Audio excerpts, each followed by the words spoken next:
కేరళలో అధికారంలో ఉన్నటువంటి వామపక్షాలకి గట్టి ఎదురుదెబ్బ తగిలింది. సిపిఎం ఆధ్వర్యంలో ఉన్నటువంటి ఎల్డిఎఫ్ లెఫ్ట్ డెమోక్రటిక్ ఫ్రంట్ కి గట్టి ఎదురుదెబ్బ తగిలింది. గట్టి షాక్ కూడా తగిలింది. అది కూడా బీజేపీ రూపంలో. తిరువనంతపురంలో 45 సంవత్సరాలుగా ఈ పురపాలక సంఘాన్ని వామపక్షాలే తన కబంధ హస్తాల్లో చేజెక్కించుకున్నాయి ఇన్ని రోజులు. కానీ ఇప్పుడు ఎన్డీఏ గెలవడం జరిగింది. బీజేపీ ఆధ్వర్యంలో ఉన్నటువంటి ఎన్డీఏ 101 డివిజన్లలో 50 డివిజన్లలో గెలుపొందింది.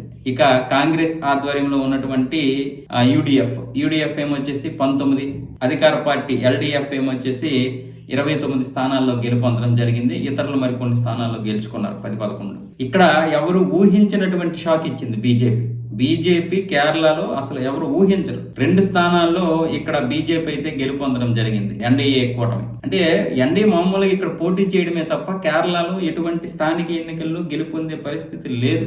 అయినా సరే ఇప్పుడు అక్కడ గెలుపొందడం అనేది చాలా మందికి పెద్ద షాకు. అదే మొత్తం పురపాలక సంఘాలు చూసుకున్నట్లయితే కాంగ్రెస్ మిత్రపక్షంగా ఉన్నటువంటి యూడిఎఫ్ అయితే మొత్తం 84-87 స్థానాలకు గాను 54 స్థానాలు గెలుపొందింది. మొత్తం 57 పురపాలక సంఘాలకు గాను 54 పురపాలక సంఘాలని యూడిఎఫ్ గెలుచుకుంది. కాంగ్రెస్ ఏదైతే జత కట్టిందో ఈ కాంగ్రెస్ జత కట్టినటువంటి యూడిఎఫ్ 54 గెలుచుకుంది. అధికార పార్టీ ఎల్డిఎఫ్ మాత్రం 28 స్థానాలకే పరిమితమైంది.